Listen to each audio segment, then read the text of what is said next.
Hi there everybody. Right, so today we are going to do a lemon tart. Alright, and I'm looking forward to doing this one. Really, really nice this time of year. We're going to do some raspberries and hopefully we're going to make a raspberry ripple ice cream to go with it.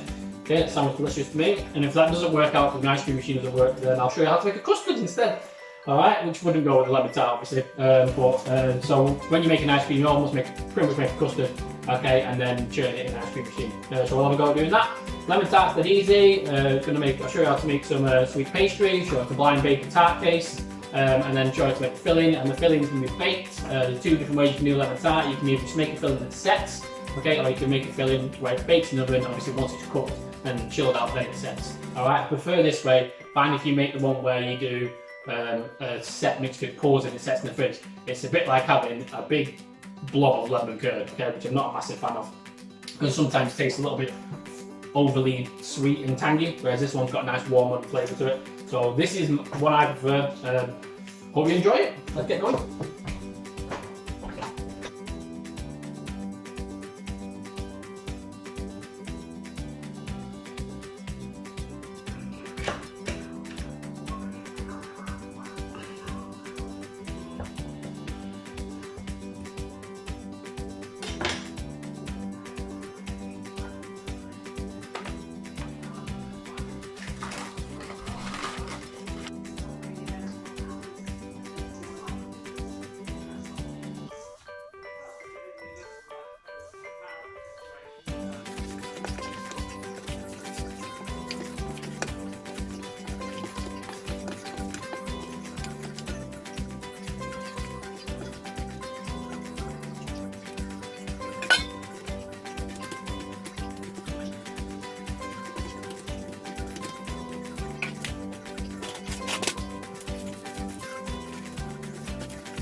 Right, so for the lemon tart mixture, it's dead easy. It's 5 eggs, 180 grams of caster sugar, okay, and just lightly mix them all together. Don't over whisk it, you don't want it too pale, okay, just mix them together, and then it's just a little bit of whipped cream, alright, and lemon zest and lemon juice, and that's it really, it's dead simple, okay, and once that's all mixed together, you put it in the fridge to chill, alright, and then once the case, the pastry's come out of the oven, alright, and it's been lined, everything like that, we'll just pour it in and bake it. It's that simple, okay?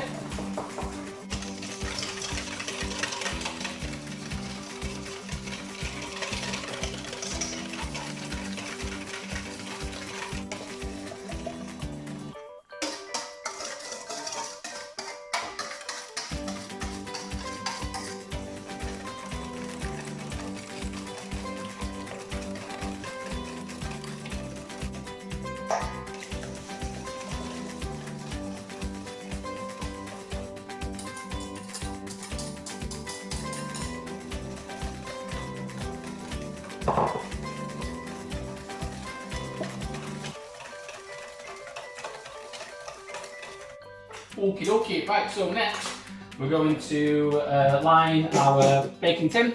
Alright, this has been resting for about an hour or so now. Little tip here now, so instead of flouring the surface, alright, and making your pastry drier, I'm going to roll it between two pieces of baking paper.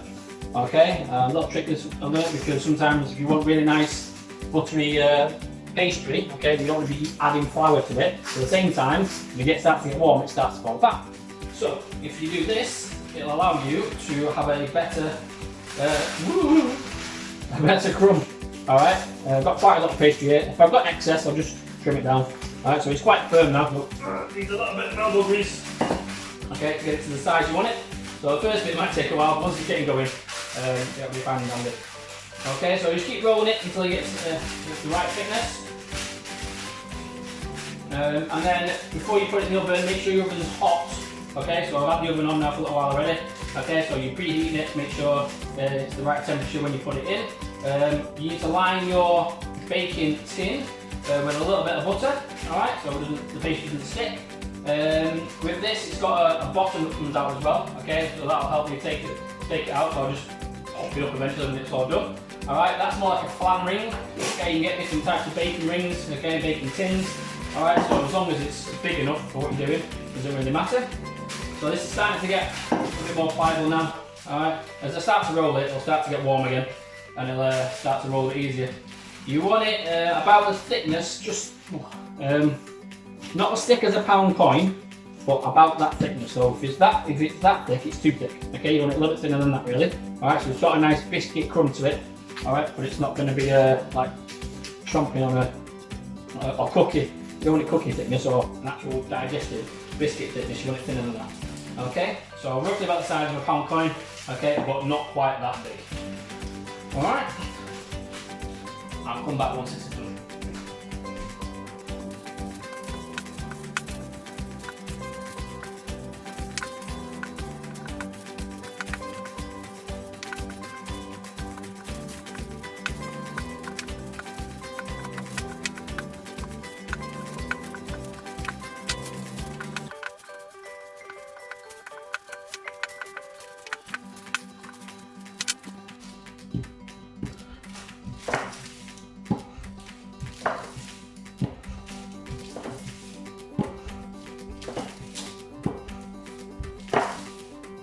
Alright, so next, what I'm going to do is I'm now going to take this off. And I will need a bit of flour actually. Yeah. I'm not adding flour to the actual pastry, I'm just making sure the rolling pin doesn't stick. Alright, so I'll just add a little bit to it. Very, very soft now. Add it to this as well. Okay. Okay, so the pastry, what you might want to do at this point, if it's really, really soft, put it in the fridge a bit. Okay, so we're going to check if this is going to be too soft. Alright, if it is, just going to go back in the fridge for a little bit. Because what I don't want to do is I don't want it to rip. I'm just checking now. Okay, so I reckon that's a bit soft. So what I'm going to do is I'm going to put that in the fridge, literally 2 minutes. Alright, okay, and it'll just help the butter harden a little bit so it doesn't split. Alright, so it's back out. Okay, so I'm just going to work quickly now so it doesn't warm back up again. Over the top, so it's just burned up a little bit now. Flour on there. Okay, so a good sign if it's like this though, because it means it's a nice buttery pastry. If it's really dry, it's not going to be great to eat. Right, so it's delicate. Okay. Good thing about pastry is if it breaks at all really badly, you can just remold it back together again. Alright, so don't panic if it breaks at all. Okay, I'll show you how to fix it in a minute anyway. We want to dab around the sides.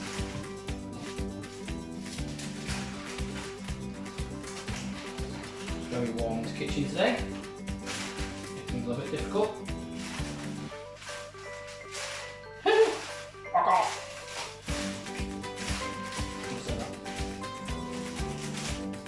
Yeah, right, okay, so then, carefully.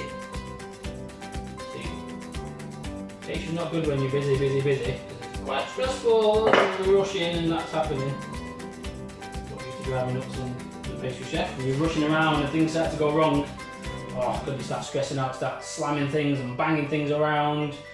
Feel like everything's going to pop. Alright, so using the back of my finger, just press it around to the sides. Okay, and that'll just stop it cracking so much. Try and lift it up as you do it, so if you just press it like that without lifting it, obviously it'll tear the pastry. Okay, so just want to make sure it's all tucked into the sides, otherwise it'll puff away. Okay, and I'm just going to trim the edges. Alright, I'm not going to trim them all the way, because what I'll do is once it's baked, I'll trim them again. Alright, and I don't want to pat it down too hard, because then we'll have a very thin edge, and I don't want that either, because it might split and the mix might come out. Alright, so once I've done that now, okay, just curl it over a little bit. Okay, and then we'll just trim it with a knife. There we go. And when you trim it with a knife, obviously use the back of the knife. You don't have to cut your work surface, so back of the knife so it's nice and blunt. Okay, just go around there. Make sure you're not getting heavy bits. Try and trim off as much as you can.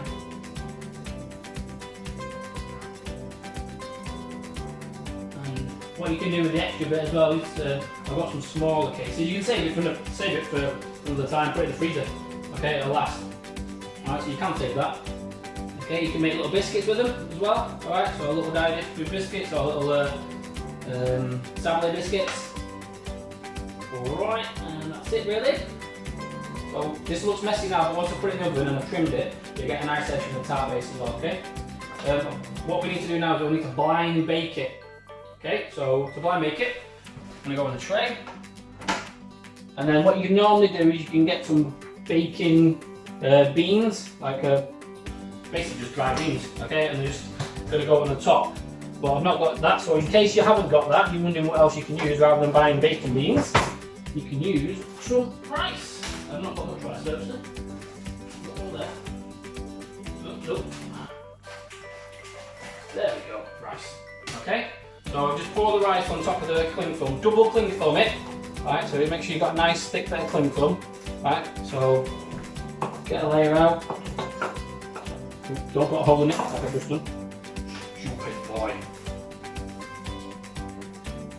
So, get a couple of layers maybe. Make sure it's nice and thick so you can go over the top. Obviously, if it's got any holes in it, then the rice will fall through and it'll stick in your picture, won't it? That's not what you want. So, cover this out. Oh, another annoying thing when you're really busy, the cling film just sticks to it. That's another thing you should drive me nuts. So start smacking things together when the cling film stops working. And I've just put another hole in the cling film. And here we are on fire today. Right. One more, so we've got a hole in this one as well. Now it's sticking again. Woosa! Get in there. Come on, we'll be left again. Perfectly now. Go. Okay. So now we have our cling film layer.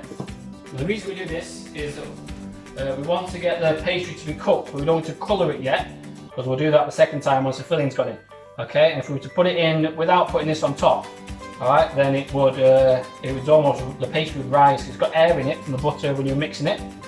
If you put it in the oven like it is, without blind baking it with something on top to push it down, okay, then all the pastry bottom will start to lift, okay, and then it will make a very good tart. So, I'm just going to pour the rice on there now, and then I'll show it, so I can talk about it now. So I'll pour the rice in, got a mixture here, use some basmati, that makes a single bit difference. Alright, and we've got some, I'm actually doing some wild and long grain. Oh, getting fancy with blind baking. No one wants to watch me do that. Do a pre-garnish, shouldn't I? Never mind. Right, so rice on the top. Make sure you cover it enough. Cover all the areas.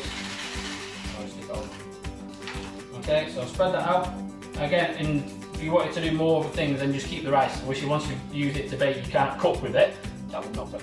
Okay, but you can then reuse it to do more baking with. Okay, so I used to have a box of it in the kitchen when I was in work, and I'll just use that for my baking. So I'm filling all the edges over now, so I can get a bit of a colour on the outside of the case, but not on the inside. That's the bit we don't want to do. All right, and that's it. So it's ready to go in the oven now.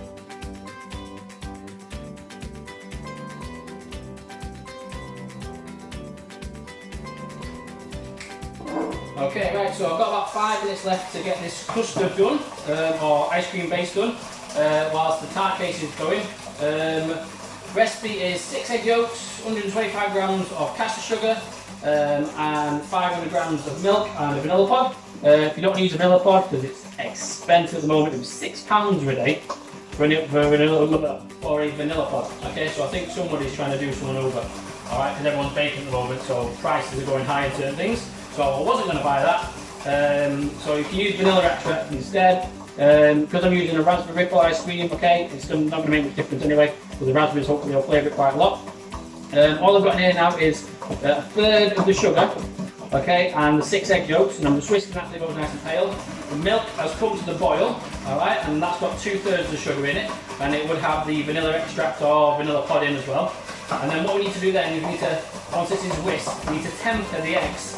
So we're going to slowly pour in the milk, okay, bit by bit, so it doesn't scramble eggs, and then it all goes back in the pan, and we just cook it on a low heat till it gets to a nice thickness, and then pour it out, let it go cool, add some cream in it, and then when it's all nice and cool, it goes in the ice cream tray to do that thing, okay? A little tip with this to help you mix it in a minute, because what I'm going to do next, I'm going to pour this in, okay, and if I'm whisking that whilst I'm pouring this, the bowl will move everywhere and it might get messy.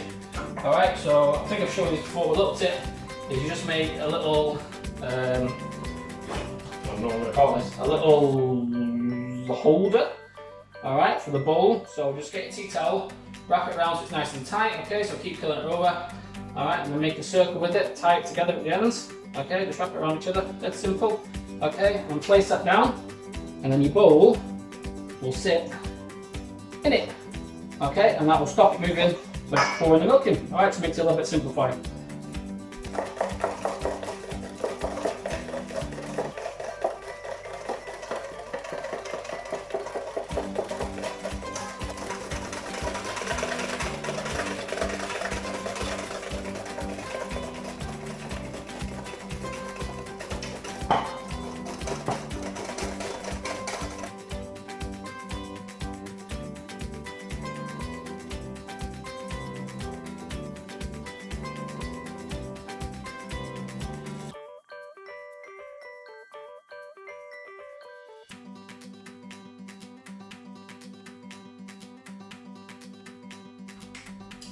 Right, so the creme anglaise or custard has come off the heat now. Okay, we can leave it on the bowl to cool down, and then once that's cool, I'll add in the cream. I've just trimmed the tart case. Okay, so I'm just going along the edges. Okay, to get rid of all this. So this is all your trimmings. Okay, I'm going to keep that in the tray. I'm going to bake that though, because I'm going to show you a little chef trick with that later on. All I'm going to do now is just going to give the mix a bit of a whisk again. I'm going to pour it over the top. Okay, and then it's going to go in the oven to bake.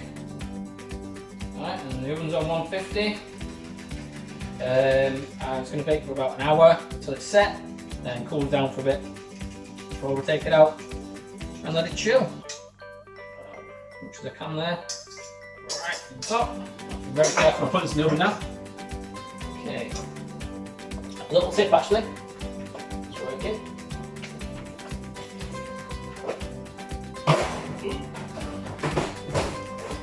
Alright, so. A little tip here, I've got a little blowtorch, you've got one of these, don't worry. Stop it. Okay, so to get rid of the air bubbles, okay, blowtorch, which is naff. Oh, it's all going deep tongue, isn't it?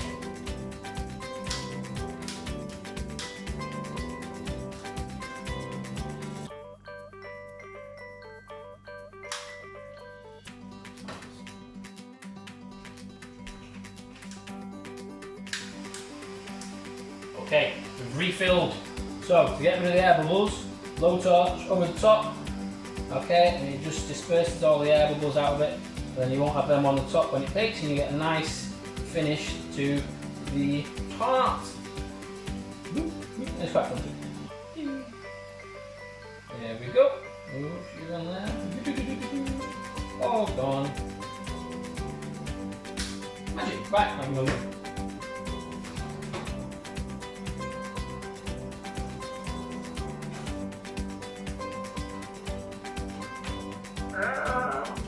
Don't like it.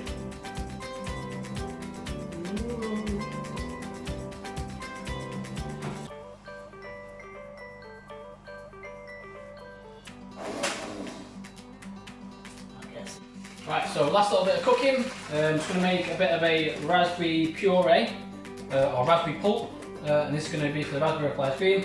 So just 2 ingredients: icing sugar and raspberries. Okay, and I'll cook them off a little bit. And squeeze lemon juice.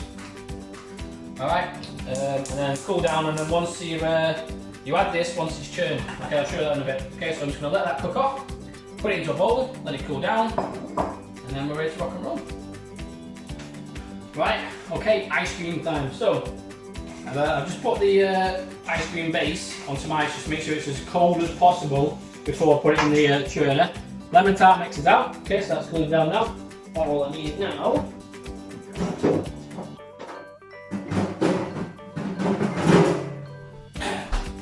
This is the base from my ice cream churner. That's full of water, it's obviously frozen now. Alright, it's just a little mini ice cream churner. This is not like one of your big industrial ones you get. But it does the trick quite nicely for a nice little cheap price. So, pour this in. Okay, now what it's going to do is it's going to slowly churn it whilst it mixes. Alright, so I don't want to get water in this now, so just going to carefully pour it. Just pour it. Okay, so mix goes in. Don't overfill it. So all I can go in one go. That's fine. Okay. Turn it on. And let it just do its magic. I've got loads of ice cubes in the freezer, just in case that starts to go warm. And what I'll do is I'll fill up that with ice and I'll just stick it underneath and just help keep it cool. Alright, that should, I've no idea how long it's going to take actually. It could be an hour, it could be 10 minutes, I'll find out. Alright?